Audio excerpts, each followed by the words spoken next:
गुजरात चुनावों की तैयारी और मनीष सिसोदिया की गिरफ्तारी के बीच प्रधानमंत्री नरेंद्र मोदी 2 दिवसीय गुजरात दौरे पर हैं। उन्होंने गुजरात के गांधीनगर में डिफेंस एक्सपो का उद्घाटन किया। इस बार के डिफेंस एक्सपो में दुनिया भर के रक्षा क्षेत्र में आत्मनिर्भर भारत की झलक दिखाई देगी। खास बात यह है कि इस दौरान प्रधानमंत्री नरेंद्र मोदी ने 52 विंग वायुसेना स्टेशन डीसा की आधारशिला भी रखी।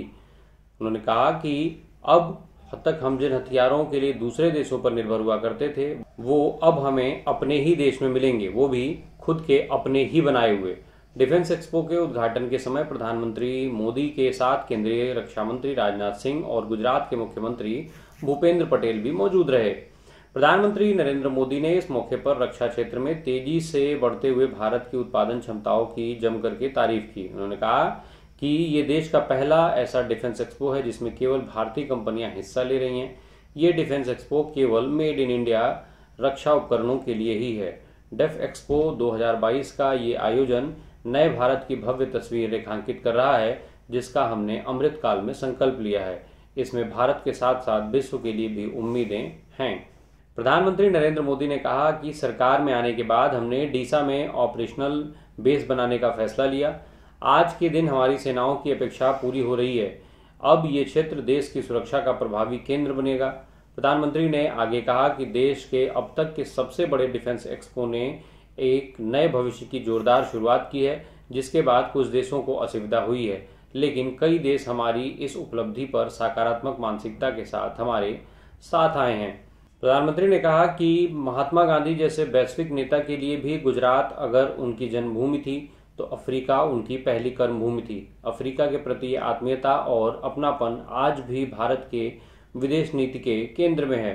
अफ्रीकन देशों के साथ भारत के संबंध का जिक्र कर रहे प्रधानमंत्री नरेंद्र मोदी ने कहा कि हमने हर जरूरत के समय दवाइयों से लेकर पीस मिशंस तक अफ्रीका के साथ कंधे से कंधा मिलाकर चलने का प्रयास किया।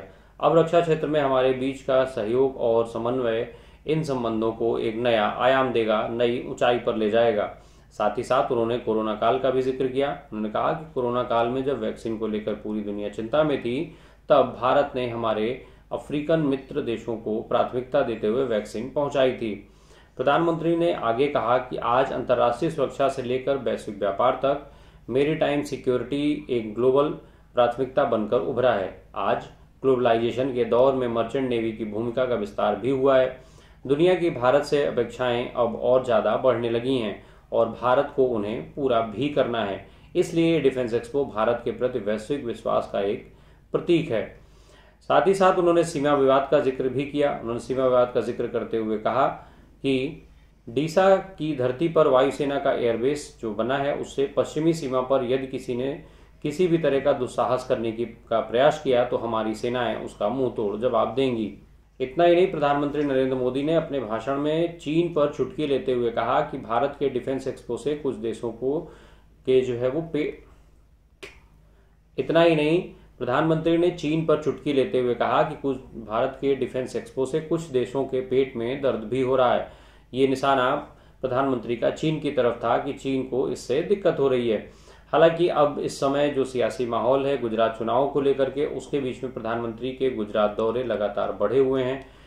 इधर एक तरफ जहां आम आदमी पार्टी के मनीष सिसोदिया पहले से ही वहां पर मौजूद थे, वहीं प्रधानमंत्री की भी मौजूदगी गुजरात में है। गुजरात विधानसभा चुनाव के मद्देनजर इन सभी रैलियों, इन सभी जन संबोधनों को बेहद महत्वपूर्ण माना जा रहा है। गुजरात विधानसभा चुनाव जो होने हैं, उसी के मद्देनजर भारतीय जनता पार्टी के चुनावी मिशन पर प्रधानमंत्री लगातार गुजरात के दौरे पर जा रहे हैं। इधर कई दौरे गुजरात के लगातार प्रधानमंत्री द्वारा किए गए। वहीं आम आदमी पार्टी के मनीष सिसोदिया जो दिल्ली के उप मुख्यमंत्री हैं, कल जब सीबीआई ने उनसे पूछताछ की, उसके बाद जब वो सीबीआई दफ्तर से बाहर निकले, उसके कुछ समय बाद ही अरविंद केजरीवाल ने ये ऐलान कर दिया था कि मनीष सिसोदिया गुजरात जाएंगे। मनीष सिसोदिया अपने तय कार्यक्रम के अनुसार गुजरात पहुंचे।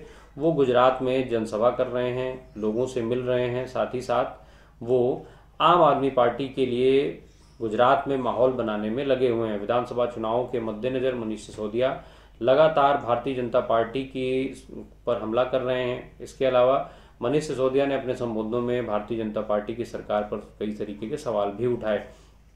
एक तरफ जहां मनीष सिसोदिया ने कहा अपने सवालों में कि भारतीय जनता पार्टी इतने लंबे समय से गुजरात में शासन कर रही है, इसके बावजूद भी गुजरात का उचित विकास नहीं हो पा रहा है। वहीं एक मीडिया चैनल को दे रहे अपने इंटरव्यू में उन्होंने ये बात कही थी कि जब प्रधानमंत्री नरेंद्र मोदी गुजरात के मुख्यमंत्री हुआ करते थे तब यहाँ के बताए लोगों के अनुसार कुछ उस समय प्रयास हुए थे विकास के कामों के लिए, पर उनको भी पूरा आयाम नहीं मिल पाया था और साथ ही साथ अब तो बिल्कुल ही काम नहीं हो रहा है। इतना ही नहीं, उन्होंने भारतीय जनता पार्टी के लगातार बदल रहे मुख्यमंत्रियों पर सवाल उठाते हुए कहा कि गुजरात में भारतीय जनता पार्टी जैसे बड़े दल को अपना एक मुख्यमंत्री नहीं मिल पा रहा है और मुख्यमंत्री ना मिल पाने के कारण जो गुजरात के तमाम विकास के कार्य हैं वो बाधित हैं, उनको सुचारू रूप से वो विकास के काम नहीं हो पा रहे हैं।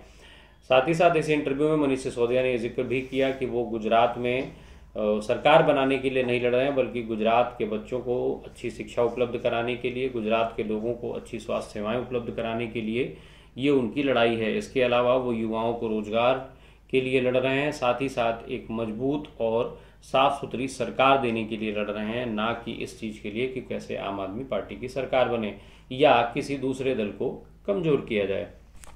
यही देश कोई जमाना था जब कबूतर छोड़ा करता था, आज चीता छोड़ने की ताकत रखता है। इस सामर्थ्य के साथ घटनाएं छोटी होती हैं लेकिन संकेत बहुत बड़े होते हैं। शब्द सरल होते हैं लेकिन सामर्थ्य अपरंपार होता है। और आज भारत की युवा शक्ति, भारत का सामर्थ्य विश्व के लिए आशा का केंद्र बन रहा है और आज का ये डिफेंस एक्सपो उसी का एक रूप लेकर के आपके सामने प्रस्तुत है। Prime Minister Shri Narendra Modi's resolve for Atmanirbharta has led to India's significant strides towards defense self-sufficiency and created technology-enabled robust ecosystem for defense manufacturing. Innovations for Defense Excellence, IDEX, has brought a revolutionary transformation in bringing innovation to defense. पहले हम सिर्फ land, सी और sky तक ही अपने defence की कल्पना करते थे। अब ये दायरा स्पेस यानी अंतरिक्ष की तरफ बढ़ रहा है। Honorable Prime Minister Shri Narendra Modi is launching Mission Dev Space with Defense Space Challenges. As a celebration of Azadi Ka Amrit Mahotsav, 75 challenges providing a holistic overview of space are being launched. Space is the final frontier of warfare and a critical component of the next generation national offense and defense. Mission Dev Space aims to encourage technology development in space for defense applications by startups and young entrepreneurs via defense space challenges.